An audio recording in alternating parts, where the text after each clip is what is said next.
And we're live. Hello, adoring fans, by which I mean Mum and Dad. What's up? Cheers. We are delighted to all be coming to you live now from the same time zone. So no scary mask from me this week, like last time, and everybody. And also, I get to join you in enjoying a beer, which I did not feel I could indulge in at 1 p.m. But now that it is actually 6:45. Welcome back. Tastes so good. Thank you very much, Rich. Thanks, guys. So we've got lots to talk about. It's been a fun week. We'd like to say thank you to our first ever sponsors / donators to our cause, our support patrons of the art and supporters of the NHS who have donated money so far. So thank you very much to those people. You know who you are. Please, everybody else, also do that because we want to support actors and support the NHS. We've got the lovely, the wonderful and excellent, not Jake, Alex and Rosie. Alias Holly and Jake. Woo! Who are two of our excellent stars and who have been providing some excellent comic relief, especially during lockdown so far, as well as also, I think, being two of our characters that have been in it since the pilot, to mention one thing, but also who have brought a lot of depth to those characters, as well as providing that comic relief and your portrayals as well as the writing. So well done, guys. Congratulations on everything you've done so far. How's it been? How was it for you guys? How have you found the experience so far? Yeah, it's been fun. Very cool. Next question. Yeah, it's been very very novel acting experience I've done before. One bit acting with my partner, which is weird. Partners? What? Yeah. Professional and social. Yeah. And the whole Zoom and internet elements, and filming it ourselves. Yeah. Almost everything about this has felt quite novel, hasn't it? I think. Apart from Rachel being mad every week, everything else about it is completely new. Yeah. So you guys have a brilliant scene. Well, I suppose because there's a cutaway. I don't want to give anything away. You guys play an important role in this episode, particularly. There's a brilliant scene that's coming up, which everyone I think who's watching along should stick around to see in the episode. But it's the first time I think I can say this without giving away too much, that it's the first time that we have more than two people on a call, on a Zoom call. So what was it like organising that scene to be shot between ultimately 4 actors? I think it will seem more chaotic than it was. I think we all instantly. It was the first time I've ever been in a script where at the top of the script it says, "It will help if you have a few drinks before you start this scene." Excellent. I told that for a sexy scene when I was 16 at college. I was told you should have a drink before you rehearse this alone. And how did it go that time? How did that turn out? So that time, I didn't have a drink. I just felt like that was weird. I had a boyfriend, so I avoided doing that. But this time I did have a drink. I had I think we both had one drink just to feel loose. Yeah. And how did you approach? So that the scene is a scene involving characters being a little bit drunk. What's your approach to the portrayal of drunkenness in a scene? You're very good at this. I thought, and she does you'll see she has to do other scenes and then comes back. And the trick is, like any actor knows, is just not. You don't act drunk. You just try to do things very carefully and meticulously, and you overthink it. That's how you try and act drunk. You don't just flail about. I think well, that's an excellent tip for all those budding actors out there who are watching. The last time I acted drunk, I was 14, and I hadn't ever been drunk. So it was quite fun, actually. Okay, I now know what it feels like to be drunk. Slightly better. Yeah, Rachel, you do realise you're in the Zoom call. I was going to say we've had an intervention from our top Facebook fan, Rachel Laura, saying, "Do you think you're like Holly and Jake?" No. I'm guessing that's for Rosie and Alex. Yeah, no idea who that could be. Another Rachel, presumably. Somebody who Laura's a weird surname, isn't it? It's very strange. But the question was, do you think that you're like Holly and Jake? Is this life imitating art or art imitating life? I am not. I'm definitely putting on like a character.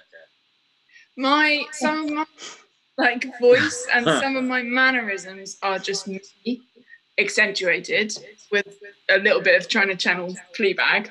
Nice. But it's not that me. Holly is not very me. But you know, Rachel knows us. She knew us before writing these characters, so there's probably a little bit of us in them. Yeah, Rachel, what was it like for you? Because obviously the process was slightly interesting and unusual in the sense that you petitioned for people to come in, and you couldn't really start until you knew if you had people in. And so when you were starting to write, you knew who you had. You know, so what did you think that it affected you the other way round, and that because you knew what they were like, you wrote in a certain way for those scenes? Yeah, I don't know. I think it's quite interesting because obviously Rosie and Alex are like some of my closest friends. So obviously, you know, I know like certain details of their life. Like Rosie is an amazing baker, an amazing chef. So kind of writing into that a little bit more. And Alex is hilarious. He's just, but he's not. Yeah, I mean, as he says, is like they're very characterized because Alex has a real sense of like irony and comedic awareness, whereas Jake is just Jake. I think, you know, he just did crazy kitchen salads and really loved Bino as well. So I think that, I don't know about you, Ellen, but I found that a really enjoyable thing. And what's really weird is when you start writing for people that you don't know, Yeah, I think somebody else is watching a different production as a background, guys, and I'm extremely offended by that. I don't know if you've sorry. I don't know if you found them, but like it's really weird how you do know people really well, and so you write into their stories, but then also simultaneously people you don't know and don't necessarily have any idea of their life, but then you start writing into it, and then they say, oh, that's really weird because I actually am living with my mum, or oh, that's really weird because I actually have started a cooking experiment and I've been looking more and more into like, so it's quite strange how they are completely fictionalized really, but and also that's, you know, to an extent as a writer there's not much you can fictionalize because people just are in the situations they're in. I mean yeah, I think it's interesting as the process has gone along, because I knew Isabella before writing the series, so it was easier to write for her, and I based some of the characteristics, not the situation at all, but the characteristics of the character around her, because that seemed to make sense. But with the other actors who I don't know, when I've been writing for them, when I've seen their scenes, things have come out of the fact that I've seen like what kind of chemistry they have together.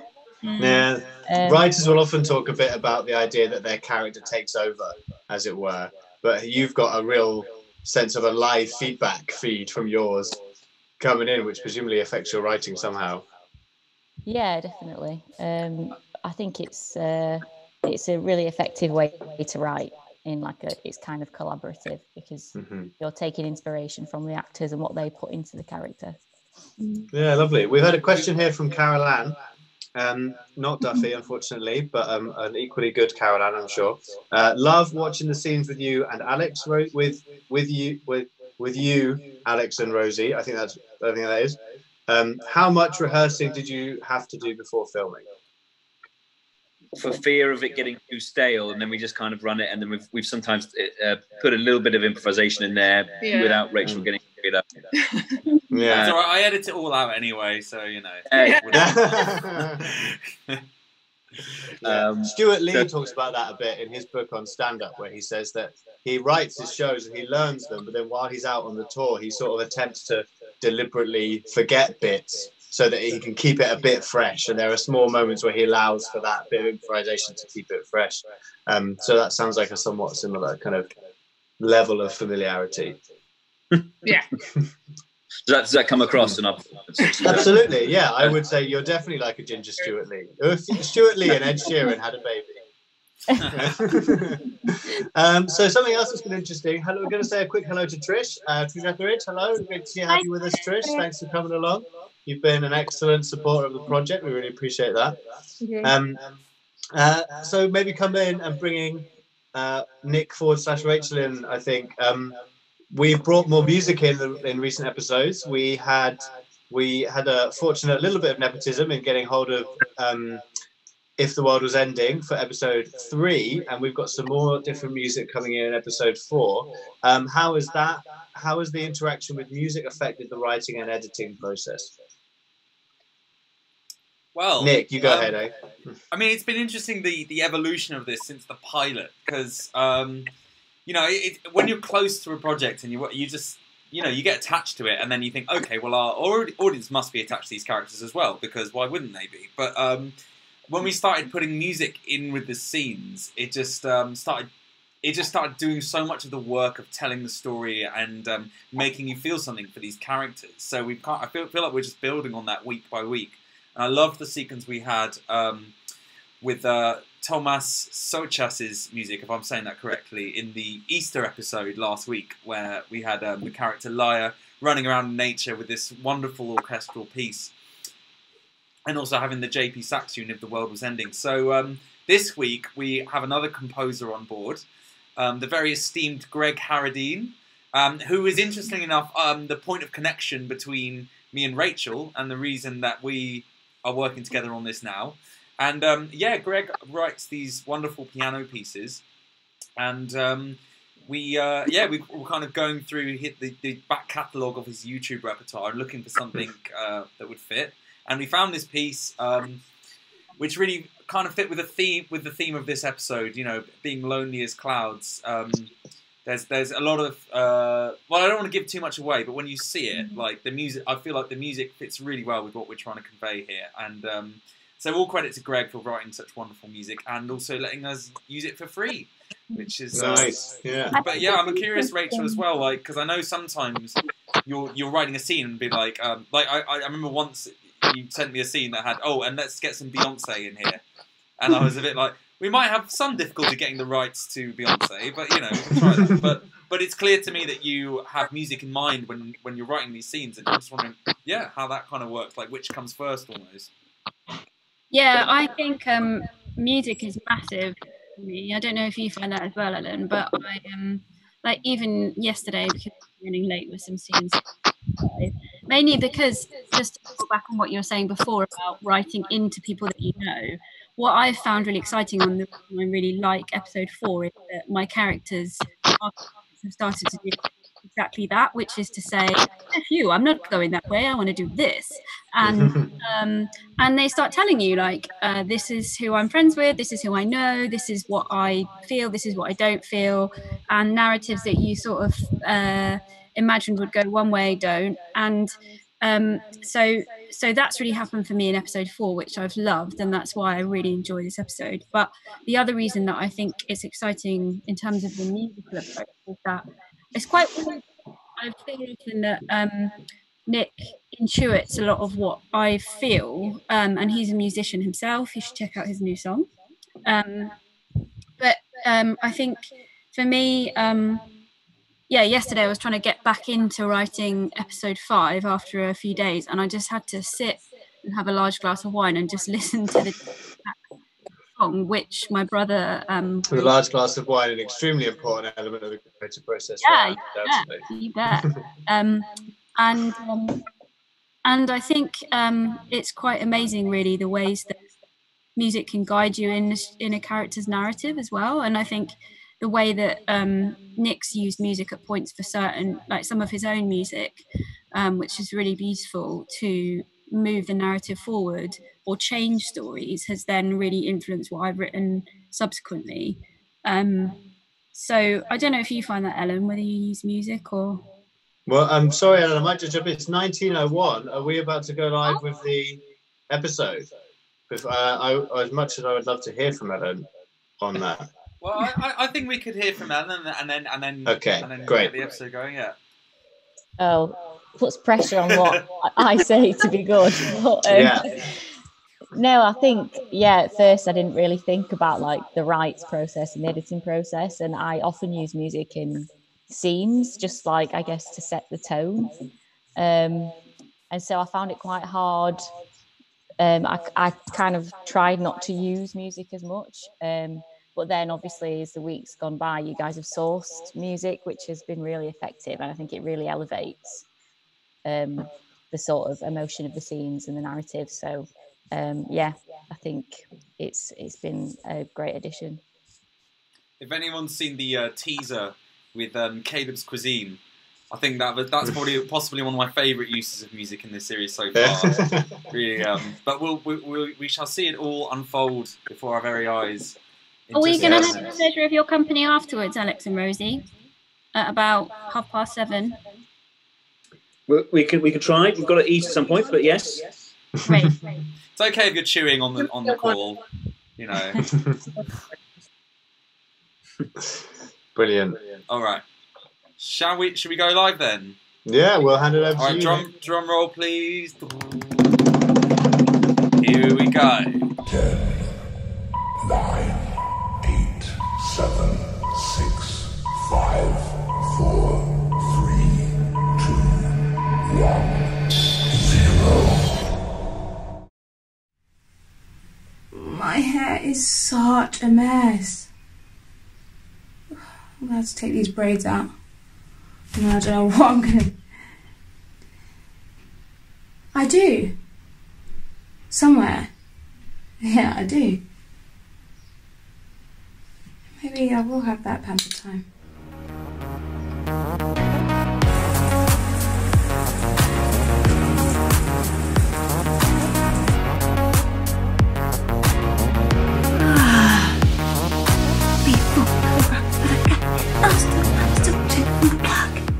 Oh, who, me? No, you've got the person. Hey! And now we don't know what to do. We whip our hair, we'll tell you back. I just tried. Come on. Okay.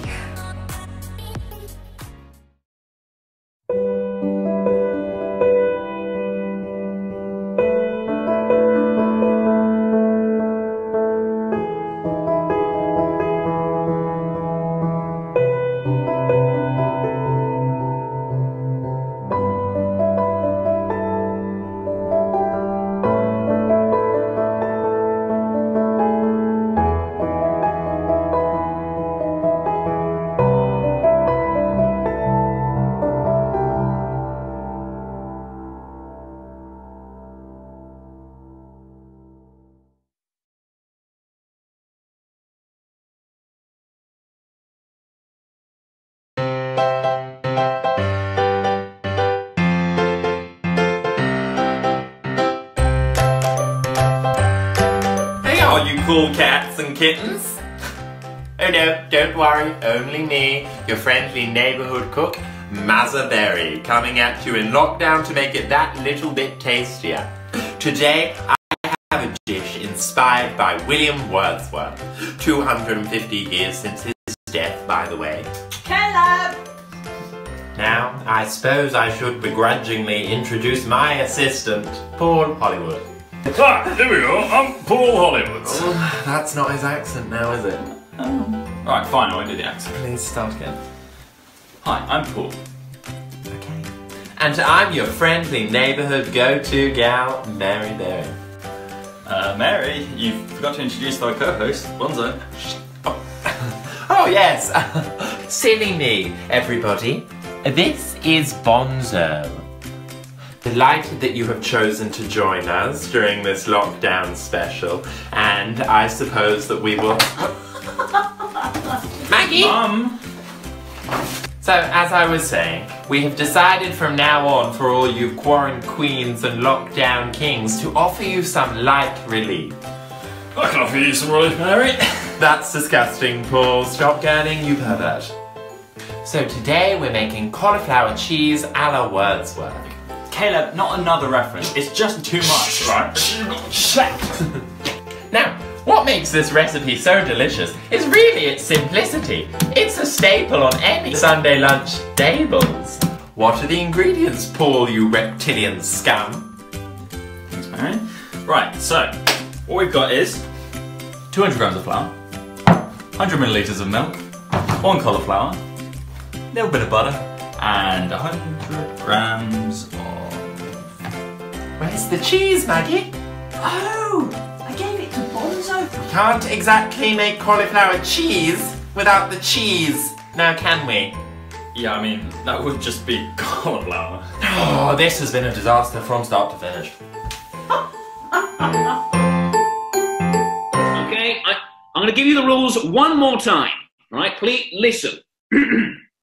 Now, every time he says he's the nation's PE teacher, you squat and shot. When Nikki leaves him hanging in a terribly awkward manner, you squat, shot, and star jump. And then every time he says squat, you squat, shot, and then shot and squat. And every time he mentions how much he loves George Ezra, you squat, shot, and shotgun. Right, okay. Let's play Wasted with Rosina is training in South Africa, Cape Town. Good morning, Rosina. Morning. Good morning. Morning, Regina. Okay, I'm gonna skip ahead. Okay. What's the question, Nikki? Answer, Nikki. Nikki left him hanging. Nikki left him hanging. Okay. He doesn't know. He got it wrong. He said Ho Chi Minh. The answer is Hanoi. Do a squat. No. Yeah, Alex got no. You squat. He did it. No. Let's stop. No. Forget it. No. Oh dear. That was successful, wasn't it? Squat and shots is bad. So how's Michael Ball getting on over there? Alex, does he need another shot? I think. Oh yeah, he probably needs another one. That one. Oh shit. Whoa. Oh. Michael Ball. Okay. Oh shit! I forgot to call Lizzie. Oh, Lizzie. Hi, Liz. Say hi to Lizzie. Hi, Lizzie. I think I just panicked with Rob. You know, I just needed to get out of the house and Grandad couldn't be left alone, so Yeah. I do think it's a bit bad that your brother isn't doing anything. He's just like, no thank you, Lala, Grandad. I'm only into seeing Grandad. Yeah, well, he has got a baby. Do you reckon your mum will come back from, you know, koala, kangaroo, barbecue? Do you mean Australia, Holly? Yes. Yeah. Are you smashed? Yes. I found the kettle in the fridge earlier. And he fell over whilst I was teaching. And he's not a small man. I had to heave him up. He's definitely got worse. And I heard him shout the other day. I've never heard him shout before. He's always been this gentle giant. It's just so awful just seeing him decline. And Holly? Shotgun, shoot. So, what the hell? Oh, sorry. We were playing Wasted with Wix. Where was my invite? Oh, sorry. It's just we were playing with Alex, and we thought it best. Alex. Yeah. That was years ago. Sure, it takes time, that stuff. Maybe I should have hung on to Alex rather than bloody Rob, eh? I think Rob is nice, really. Yeah, other than the fact that he snogged someone else at the Christmas party. Well, yeah. Other than that. Jake won't impregnate me, so he's a bit of a bastard too, to be honest. Yeah, but is that how you ask him? Will you impregnate me? No, I try and do like candles and lace and things, but he just says we have to try and preserve life at the moment, not create it. Yeah, well, I can sort of see where he's coming from. Oh, shit. I need to go. Granddad! Right. Anyway, I better leave you to ladies because I've got a date. Yeah. Oh, like an online Zoom date. Who's got a date? Nikki.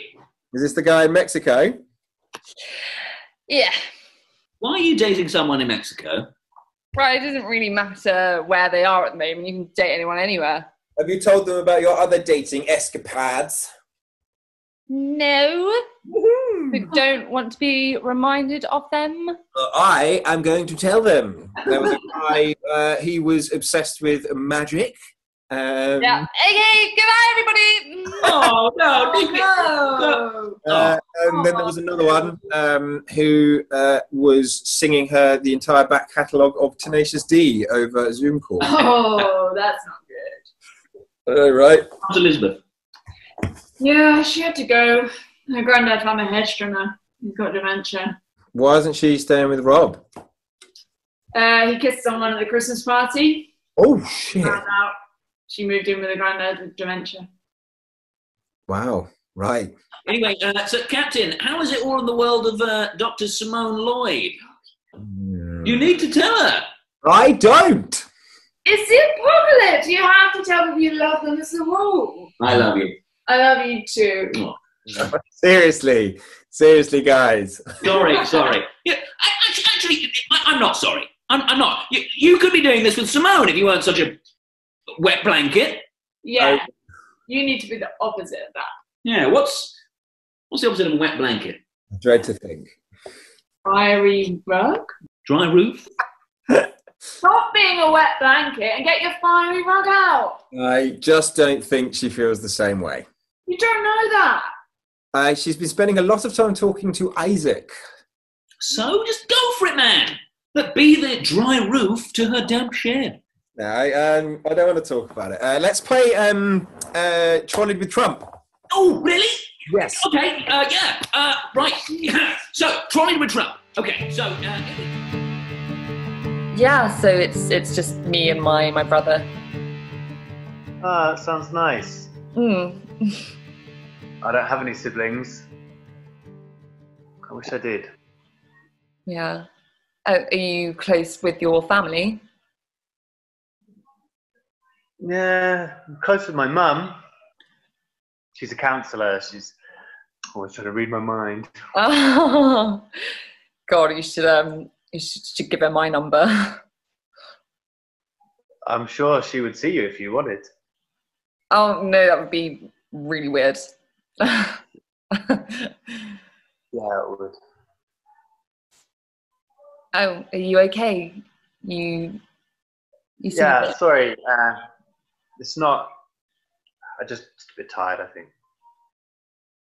Fed up?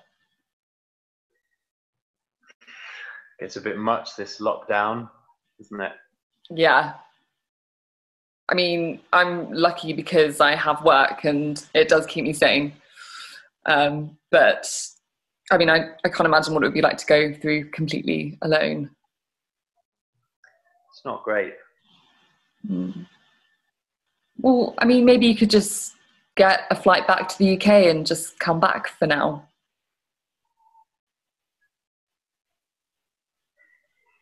Yeah. Maybe I will. Yeah, then maybe when it's all over we could... Yeah. Yeah, that'd be lovely.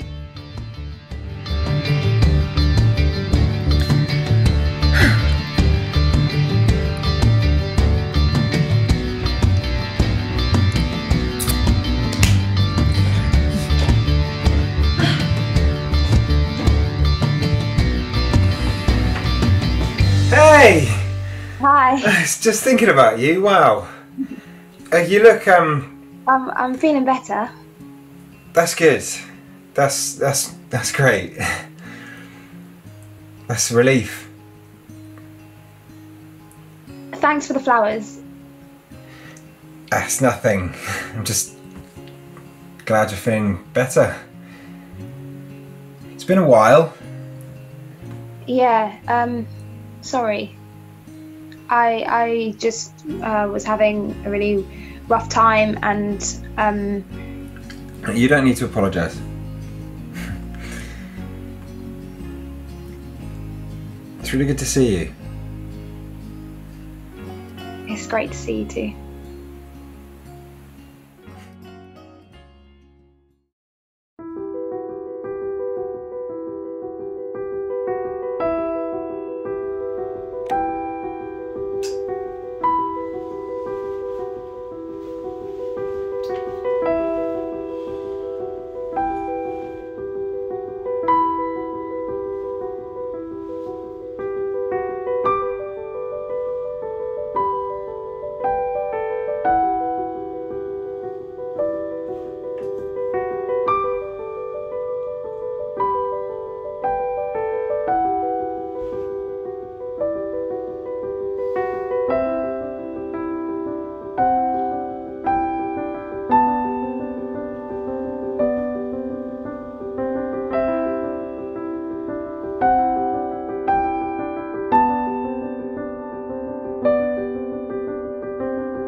Hey lad, can you stop now?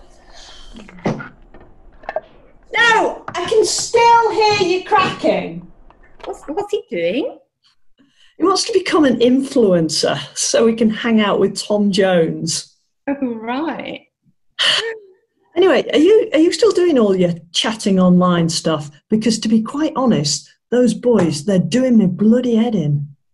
When you say online chatty stuff, Maggie, I presume you mean, am I still a psychologist? Yeah, I am, and you need one. No, I don't. I just go for a run and drink a cider and I'm fine. Oh, I don't know. I don't know if it's really working anymore. What? Your chatty time? Yeah, I mean, it doesn't seem to do anything or work with Nathan. I thought he was doing better now he's in Mexico. Yeah, he was, but his girlfriend left him. She said he wasn't very well. Oh, I'm really sorry to hear that. I didn't realise. I worry about him on his own in Mexico. Oh, you don't need to. He's fine. He's a grown man. Well, maybe you shouldn't be saying that. He's not a baby anymore. Maybe, but What are you two doing now?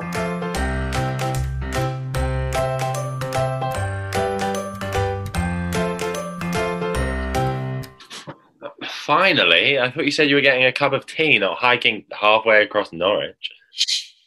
Don't shh me. I'm a busy man. I've been lying on your bed for 10 minutes. I was trying to be quiet. Why? Is somebody sleeping? No, it's Em. I'm worried about her. Oh. I wanted to talk to you in private.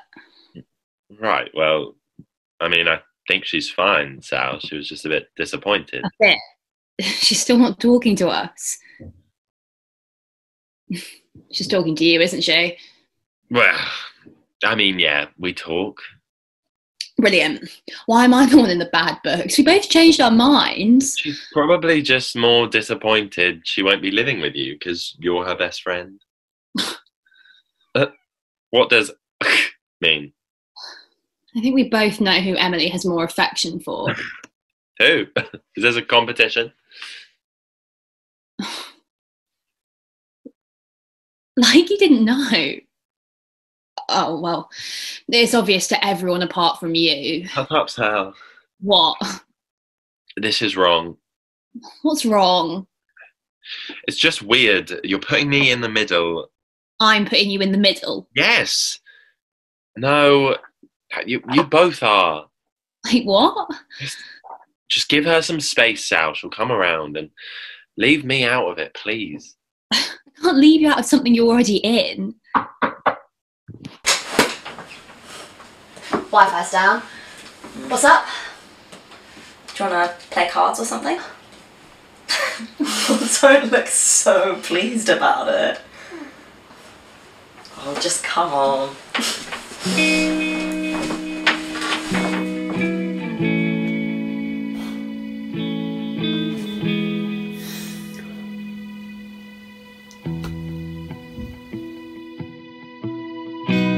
Oh, hello, sweetheart. Sorry. How are you? I'm fine, thanks, Mum. Oh, I wish you'd call more often. I worry. Yeah, I told you I'm fine. What have you been doing? Not much.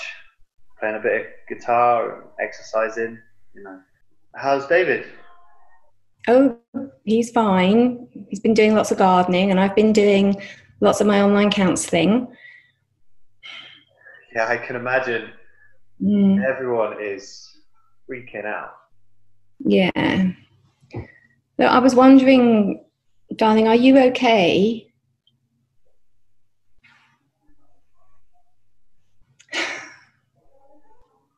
I had an email from Jenny. She's been in touch with you? Yeah, she sent me an email yesterday. What did she say?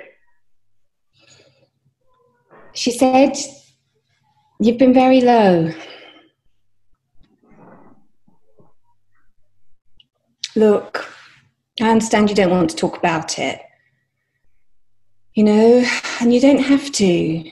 But I am concerned about you, Nathan, and I think you should come home. I know it's not much of a prospect coming back to your childhood bedroom, but we'll give you space. You know, just while this is going on, get yourself feeling steady.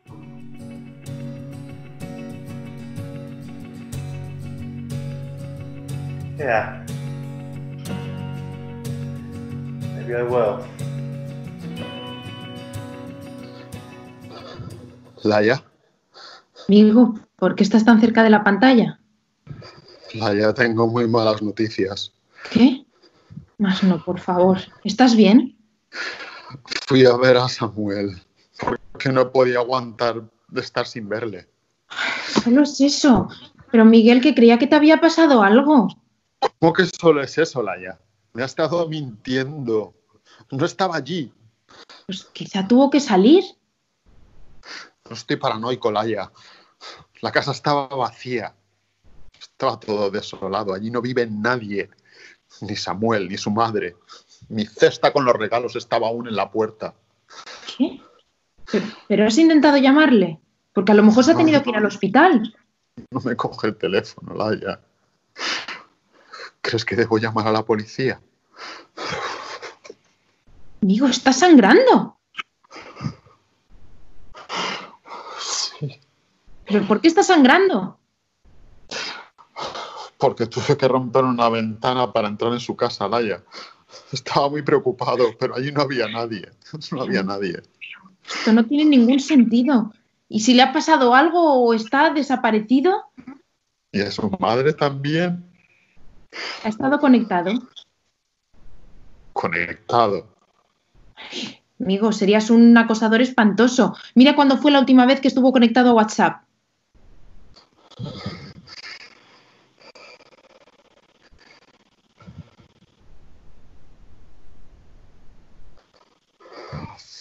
Hace 15 minutos, Laia. Pero, ¿qué significa esto? ¿Cómo sabemos que es él? ¿Puede ser que alguien le haya robado el teléfono? Sí, y que conozca también su número secreto. ¿Cuándo fue la última vez que hablaste con él? Ayer. No es justo. Su comportamiento no tiene excusa. Tienes que preguntarle y que te diga la verdad. Y no hagas más llamadas Zoom sin la cámara encendida. Eres su marido, ¿eh? No su amante. ¿Pero cómo ha podido mentirme de esta manera, Laia? ¿Y durante cuánto tiempo? Miguel, habla con él o lo haré yo. Lo estoy intentando, Laia. Pero ¿dónde está?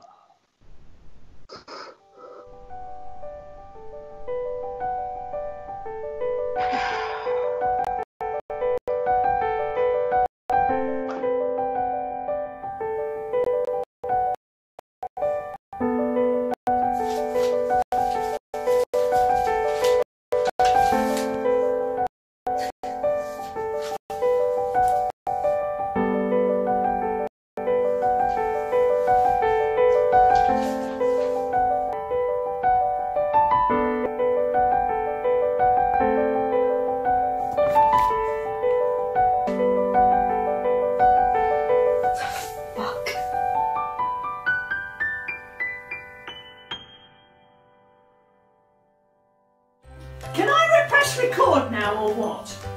Mum, be patient. I'm trying to build a brand here. You two look absolutely mental. You are a Philistine. I should have done this on my own. I don't know why we're doing it at all, to be honest. This was your idea, you ingrate. Right, and don't call me an ingrate, right? Are you ready or what? I want to go to bed. Look, I'm not being rude. I'm not being rude. I'm just trying to... Right, I'm Paul Hollywood. And I'm your gal pal, Mazza Berry.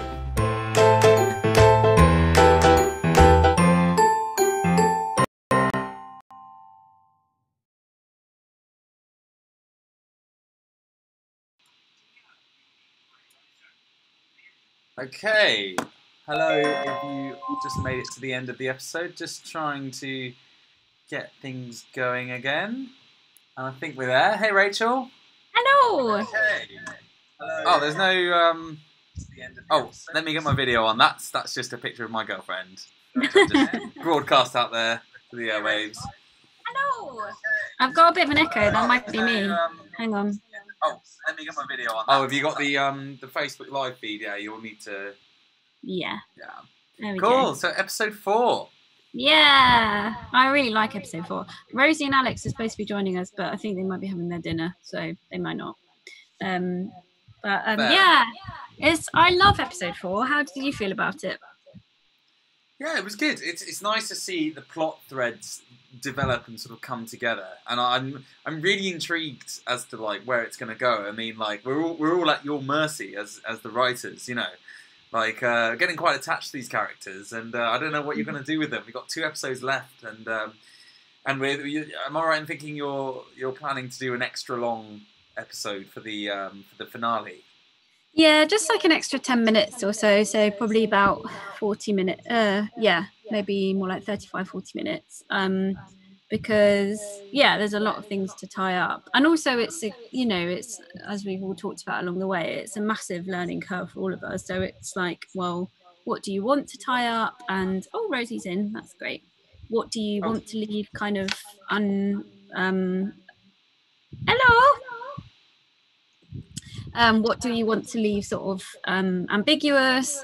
And do we want to hello lovely, hello, hi, do we want to kind of leave some things open-ended in case we think it would be fun to do another one, or so I don't know. For me, I mean, it'd be interesting to talk to Rosie about this, but for me it feels like because of what we've been doing, in that we've been responding in the week and writing rapidly, a lot of what has come through and what's been watched, to be honest, scenes that probably as a playwright or as a screenwriter you just wouldn't even see, because they're all establishing scenes which are important, but they don't drive the drama.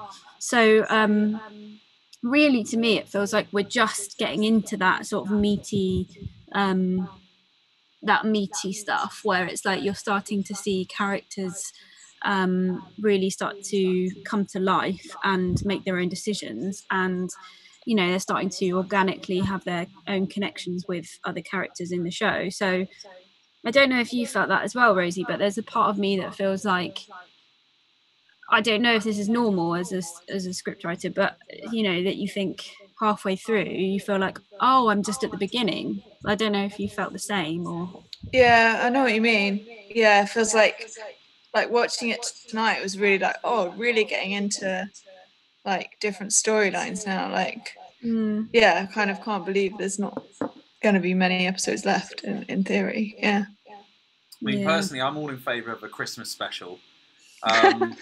Because who knows where we will be? We might even to be able to shoot scenes with, like, you know, different households in the same place. Like, who knows? All kinds of crazy. Technically, we could do that now. Free enough to see each other. Yeah. Yeah. We've just had a comment in from Carol who just said, "Love this." So I think she was with us at the right at the start. Oh, and she's just literally just put in a question now. It says, "What we all want to know is, are you going to put Captain Alex out of his misery?" I'm not quite sure how to interpret that, but I'll yeah. I'm not going to kill him, if that's what you mean, Carol. We don't know yet, in all honesty. We'll see.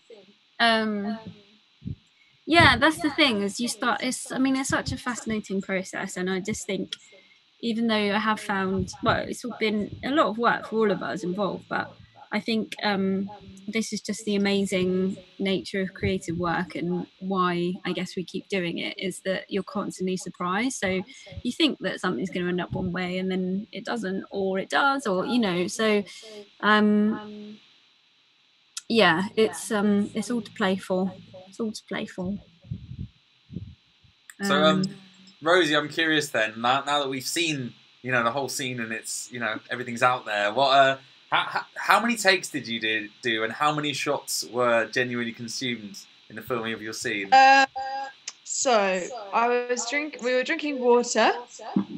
I think everybody was drinking water, but Louisa had a lot to drink in her weeks previous with a lot of glasses of red wine, so she was having a bit of a detox, whereas Alex, Matt and I were having a drink with some shots of water, and I drank so much water I kept having to go to the loo, and I got water everywhere.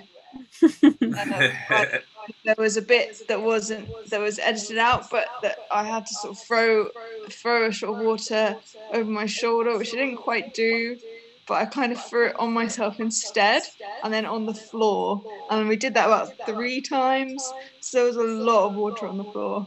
And for some reason, I kept filling up the shot glass to the top, and Alex was like, "Why are you doing that? There's water everywhere." And also, the shot glasses were collapsible. Like, what? So every time I touched it, it kept collapsing. So then I get more water all over the table, all over the floor. Yeah, it was ridiculous. What are the benefits of a collapsible shot glass? I literally can't. I think he had like a little. It came in a little bag with a hip flask and then 2 little shot glasses, and because it was all kind of compact, then I don't know, travel. But it's just stupid. I mean, they're pretty transportable anyway, aren't they? Really? I know, they're very small. You don't really need it to collapse, do you? No, just stick them in your bra. Odd. Yeah, we had to reduce down that scene because we loved watching it, but it was starting to like take up about 10 minutes of the episode runtime, and we had so many other scenes. So but I feel like that might be one for the outtakes reel that we'll put out there on social media, because there's some. Yeah, the smashing the shot glass scene. I was sorry to lose that one. That was. It's all right. I think you chose the best bits. I think it worked really well. Yeah, I think Nick's really good at that. Like, because obviously, like, probably as the actors, but also as a writer, you sometimes like can be a bit precious. And it's like, oh, I don't. I mean, it is agonising. I'm not going to lie. Every week, that's the worst bit. It gets to about Thursday, and I've put together all these scenes, and like, you know, like you get attached to the characters and certain lines, and you're just like, oh, like I've got, you know, it's like the first draft is 40 minutes long, and ideally, you know, 25 minutes is what we're shooting for. So it's like you have to get quite brutal, and but you know. Carol's chucked in another question at us. She says, what is Miguel going to do next week to track down Samuel? Yeah. Well, I'm not going to tell you, Carol. well, is there a chance we might actually get to meet Samuel in one episode? Is there, you know? Who knows? There's no plot spoilers here. Namely because I don't know yet. But no, I do know. But I mean, one of the things that I think I'd like to ask you guys about, because obviously this has been a very collaborative process, is what you feel has been, well, what you feel is success for this. Because we've been talking about like numbers and how many people are watching and that sort of thing. And, you know, clearly, like, particularly as for the actors, that's really important. You deserve to have an audience. But I sort of feel like, in a sense, my creative desires are complete when I see the scenes. Well, maybe not when I see the scenes, but certainly when Nick's put it together, there's an element of like, oh wow, like that's so cool, like I wrote that in my bedroom and in my pajamas, and now it's like become this thing. And I think like we've I don't know if we've actually talked about the aims and objectives of the project, which we maybe should have done at the beginning, but I suppose I wonder like what you both feel is success for you in this project. Do you want to go first, Rosie? No? I can't. My mind's gone blank. I'll So go I'll let first. you take that. I mean, broadly, you know, the objective was to make a series, and we decided quite early on we were going to do a pilot and 6 episodes, and you know, if we do that, then to me that's sort of job done, and everything else is icing on the cake. But don't get me wrong, I really believe in the project, and it would be lovely to find a way to make it reach, you know, more people. And I have, you know, I have the same thing with my own music, where, you know, so much love and caring go to it, and it's just the classic creative dilemma of like, you know, I slaved away for days at this and no one cares. But you know, I think all of us have probably been doing this long enough to kind of have a bit of tolerance to that. And I think for me, like, it's just nice to have a little bit of feedback. Like when the day when I rang my mum and she'd actually like seen one of the episodes and talked about one scene in it, and I was like, okay, so it is a thing that exists outside of our own brains and our toiling, and people are having some reactions to it. And you know, the thing is, I know whatever happens, however many people see it or however far it goes, season 1, when that wraps, I know I'm gonna be able to look back on this body of work and be proud of it.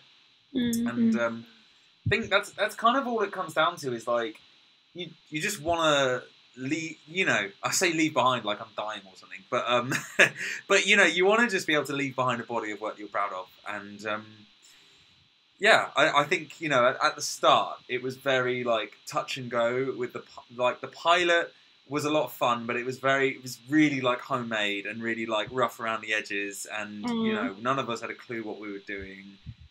And then I think episode 1 we just sort of raised the bar on that, and then it was like, okay, this is like fun and we're making something good, great. And then we just seemed to, I think, you know, we just keep raising the bar, and that's been great. So yeah, I mean, that's I don't know how to round off that sort of verbal regurgitation, but I'm gonna pass over to Rosie now for what's yeah.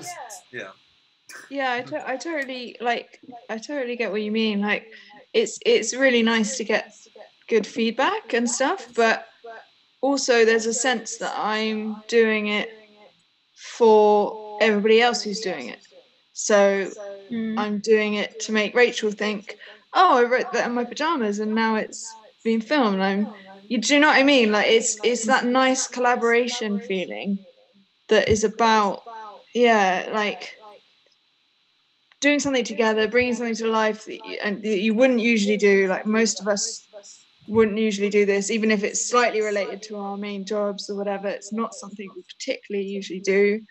And I just really like that. Like, it's, you know, I want to make a scene good for Nick. I want to make a scene good for another actor, you know, like it's that collaboration that means a lot to me, I think.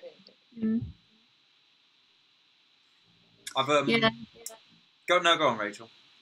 No, I was going to say, I think that's really interesting, and I think what is I found a little bit tricky at points as the writer is that there's such a like mix of people involved. So there are like people like you know, me or Rosie or Alex, or well, a few people who are like not necessarily professionals in that we're not looking to this for our like salaries.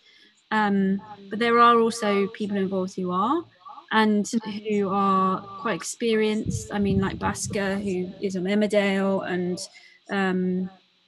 experienced performers like Maita, or trying to think now who I'm forgetting, Kezia, who's just finished doing The Lion, the Witch and the Wardrobe at the Bridge.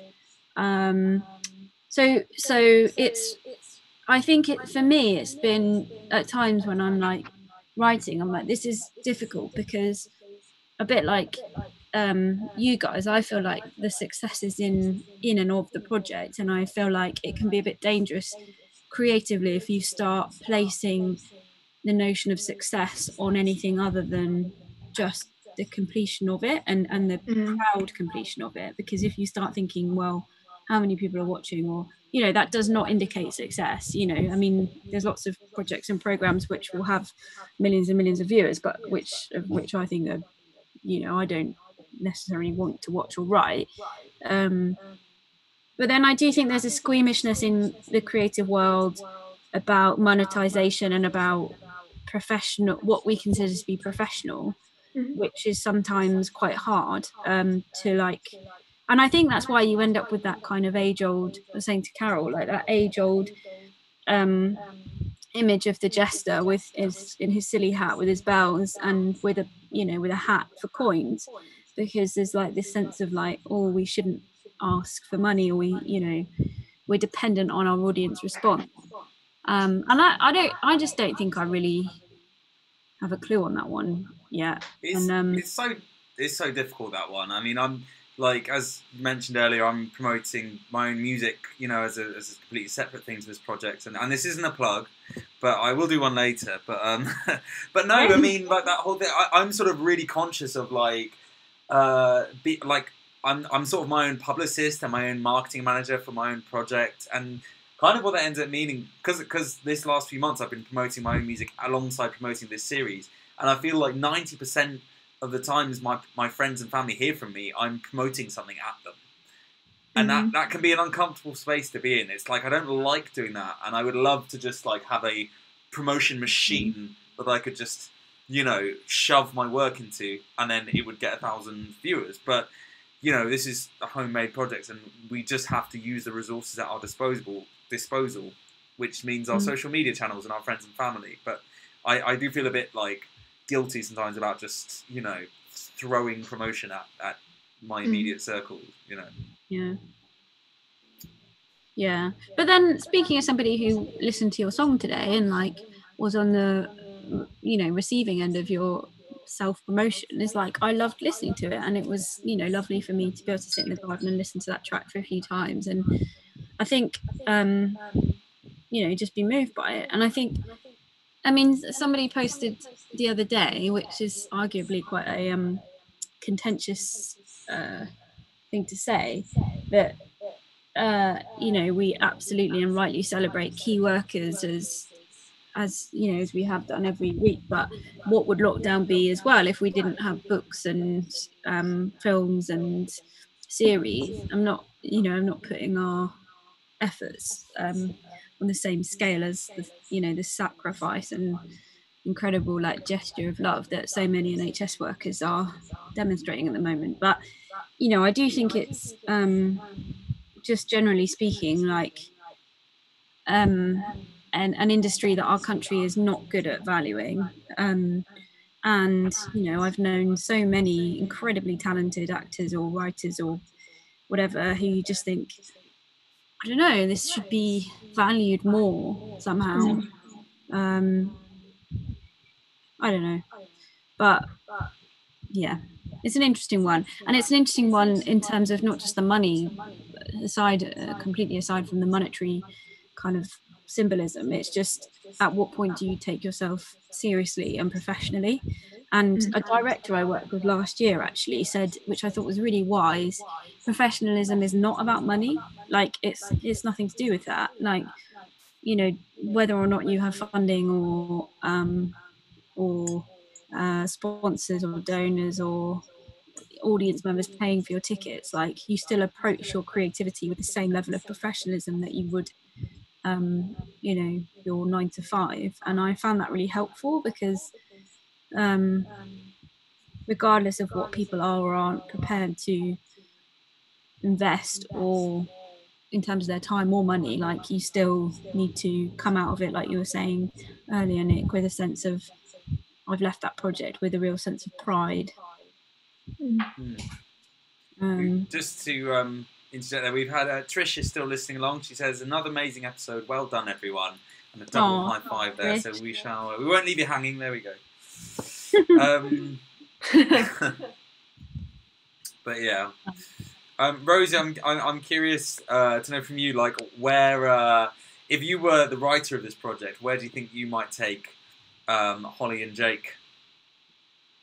I had a thought a couple of weeks ago that somebody else, like, if somebody else in the cast was Jake's, I'm trying to remember names that aren't my names, Jake's ex-girlfriend, and Holly found out that she'd been pregnant and he'd never told her.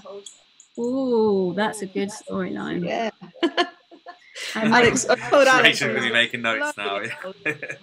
Well, but this is the thing, is like, when you start out and you're like, oh, like, okay, 6 episodes, 25 minutes, really short, actually observational humor, observational situations. Yeah.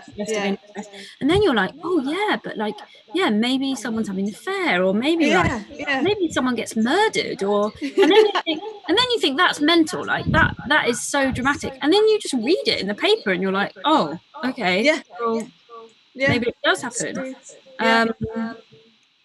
So yeah, I don't know. I mean,